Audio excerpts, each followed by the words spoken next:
بسم اللہ الرحمن الرحیم۔ کریک ہائی اسکول سے آپ کی معلمہ سلمیٰ اعجاز اپنی جماعت ہشتم کے تمام طلباء و طالبات کو اردو ادب کی کلاس میں خوش آمدید کہتی ہیں۔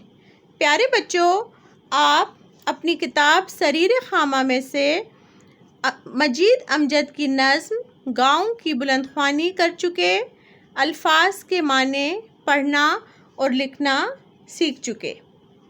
اب میں آپ کے سامنے ان اشعار کی تفصیل کے ساتھ مکمل وضاحت پیش کروں گی، جنہیں سمجھنے کے بعد آپ اس قابل ہو جائیں گے اور سمجھتے ہوئے مکمل اور مفصل انداز میں تشریح اپنے الفاظ میں لکھنے کے قابل ہو جائیں گے۔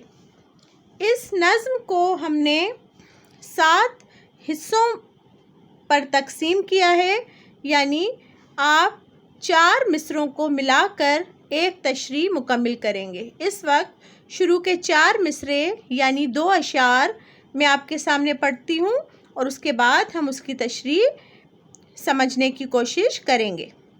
یہ تنگ و تار جھونپڑیاں گھاس پھوس کی، اب تک جنہیں ہوا نہ تمدن کی چھو سکی، ان جھونپڑیوں سے دور اور اس پار کھیت کے، یہ جھاڑیوں کے جھنڈ، یہ انبار ریت کے۔ ان اشعار میں شاعر اپنے گاؤں کی منظر کشی بیان کرتے ہوئے فرما رہے ہیں کہ یہ گھاس پھوس کی بنی ہوئی چھوٹی اور تاریک اندھیرے میں ڈوبی ہوئی جھونپڑیاں ہیں، جنہیں اس ترقی کے دور میں بھی ہم دیکھ سکتے ہیں کہ یہاں کوئی ترقی کے آثار ابھی تک نظر نہیں آتے۔ تہذیب اور کلچر کا ارتقاء ہمیں یہاں کہیں نظر نہیں آتا۔ ہم ان جھونپڑیوں سے دور اگر کھیتوں کے اس پار نظر دوڑاتے ہیں تو ہمیں وہاں صرف اور صرف اگی ہوئی جھاڑیاں اور ریت کے ڈھیر ہی ڈھیر نظر آتے ہیں۔ اس کے بعد ہم اگلے 4 مصرعوں کو یعنی 2 اشعار کو پڑھتے ہیں۔ یہ سادگی کے رنگ میں ڈوبا ہوا جہاں، ہنگامہ جہاں ہے سکون آشنا جہاں، یہ دوپہر کو کیکروں کی چھاؤں کے تلے، گرمی سے ہانپتی ہوئی بھینسوں کے سلسلے۔ ان اشعار میں شاعر فرما رہے ہیں کہ اس گاؤں میں سادگی کی انتہا ہے۔ ہر طرف ہمیں لوگ سادہ دل اور سادی طبیعت کے مالک ہی نظر آتے ہیں۔ ایسا لگتا ہے کہ ان کی دنیا میں کہیں بھی شور شرابہ نہیں ہے، ہر طرف سکوت اور خاموشی کا راج ہے۔ دوپہر کے وقت اس گاؤں میں سورج کی تمازت اور گرمی کی شدت سے ہانپتی کانپتی تھکی ہوئی بھینسوں کی قطاریں جب کیکر کے درختوں کے پاس سے گزرتی ہیں تو ان درختوں کی چھاؤں میں کچھ دیر کے لیے سستانے اور سانس لینے کے لیے کھڑی ہو جاتی ہیں۔ ریوڑ یہ بھیڑ بکریوں کے اونگھتے ہوئے، جھک کر ہر ایک چیز کی بو سونگھتے ہوئے، یہ آندھیوں کے خوف سے سہمی ہوئی فضا، جنگل کی جھاڑیوں سے سنکتی ہوئی ہوا۔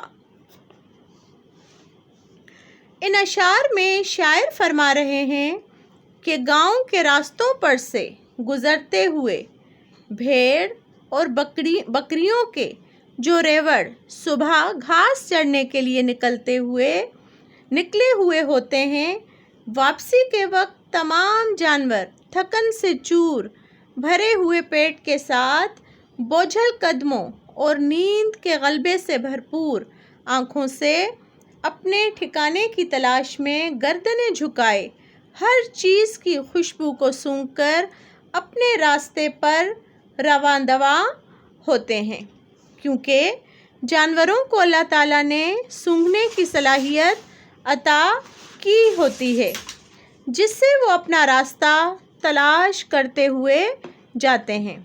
ہر طرف اس گاؤں میں خوف و ہراس کی فضا طاری ہے، کیونکہ ہوائیں آندھیوں کے آنے کا پیغام لائی ہیں۔ اس ماحول میں جنگل کی جھاڑیوں سے ہوا ٹکرا کر عجیب سی آوازیں نکال رہی ہے۔ یہ شام کے مناظر رنگین کی خاموشی اور اس میں گونجتی ہوئی جھینگر کی راگنی، بچے غبار راہ گزر پھانکتے ہوئے میدان میں مویشیوں کو ہانکتے ہوئے۔ ان اشعار میں شاعر فرما رہے ہیں کہ اس گاؤں میں شام کے خوبصورت منظر میں بھی سکوت اور خاموشی چھائی ہوئی ہوتی ہے۔ اس سکوت اور خاموشی کے عالم میں جب جھینگر اپنی آواز نکالتے ہیں تو لگتا ہے جیسے کسی سریلے نغمے کی آواز ہو۔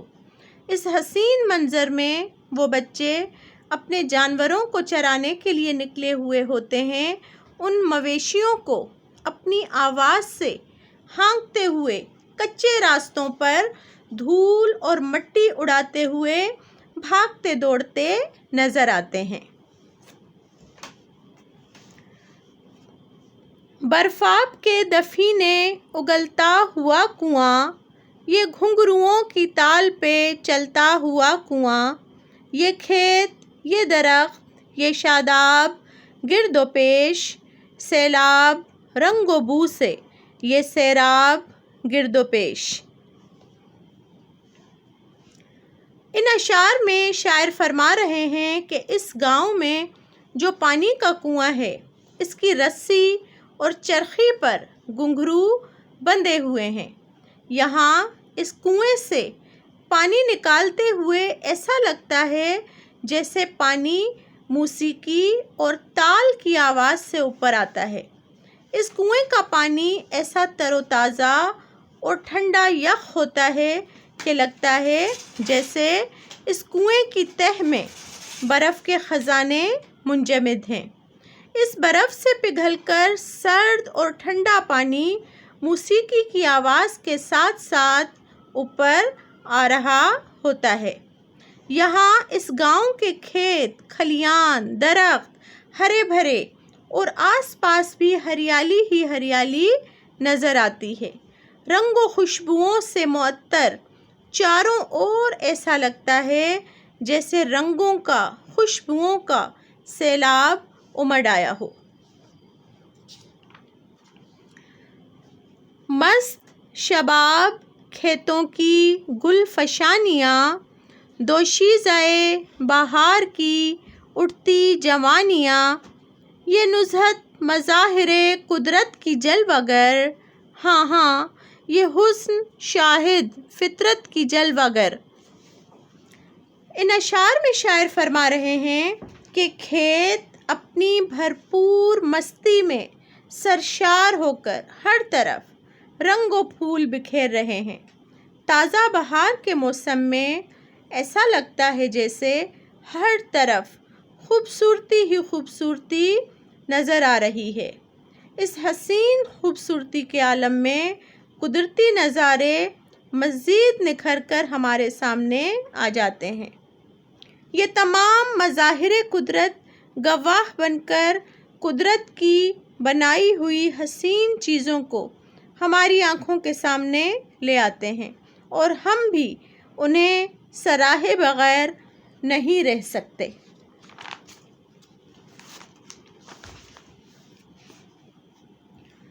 دنیا میں جس کو کہتے ہیں گاؤں یہی تو ہے، طوبیٰ کی شاخ سبز کی چھاؤں یہی تو ہے۔ دنیا میں جس کو کہتے ہیں گاؤں یہی تو ہے، طوبیٰ کی شاخ سبز کی چھاؤں یہی تو ہے۔ نظم کے آخری اور مقطع شعر میں شاعر اپنے گاؤں کی تعریف بیان کرتے ہوئے فرما رہے ہیں کہ دنیا میں جتنے بھی گاؤں ہیں، میرا گاؤں سب سے بہترین ہے، کیونکہ ہمارے گاؤں پر جنت کے درخت طوبیٰ کی شاخ سبز کا سایہ موجود ہے، اور چھاؤں بھی اسی درخت کی سبز ٹہنی سے حاصل ہوتی ہے۔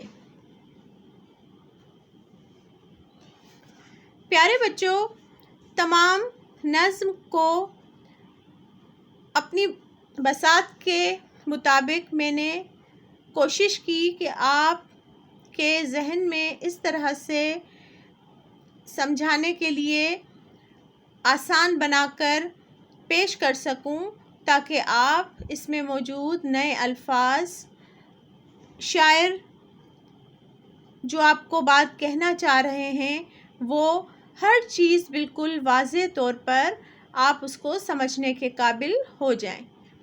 اس وقت آپ کے سامنے جماعت ہشتم کے لیے دیا جانے والا تحریری کام موجود ہے۔ آپ تمام طلباء و طالبات جو جماعت ہشتم کے طلباء و طالبات ہیں، ان سب کے لیے اس کام کا مکمل کرنا لازمی ہے۔ سب سے پہلے نظم گاؤں کے اشعار کی تشریح اپنے الفاظ میں تحریر کریں۔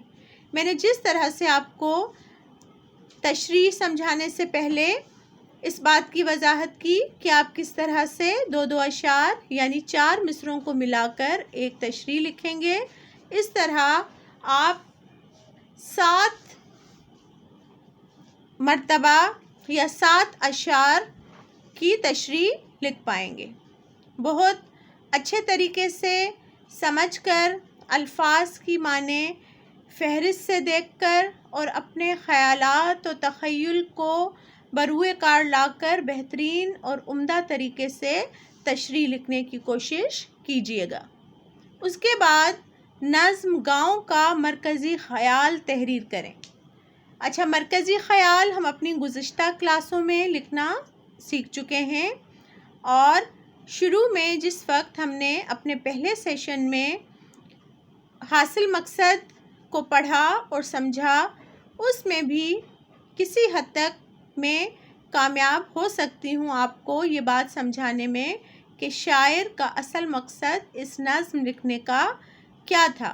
تو اس طرح آپ تمام چیزوں کو بغور سمجھتے ہوئے اس نظم کو پڑھ کر بہت اچھے طریقے سے نظم کا مرکزی خیال بھی لکھ سکیں گے۔ میں امید کرتی ہوں کہ تمام بچوں کو نظم گاؤں مجید امجد صاحب کی لکھی ہوئی بہت اچھے طریقے سے سمجھ میں آ گئی ہوگی، اور اس کے لیے دی جانے والی مشقیں بھی آپ ضرور اپنی اردو ادب کی کاپی میں مکمل کرنے کی کوشش کریں گے۔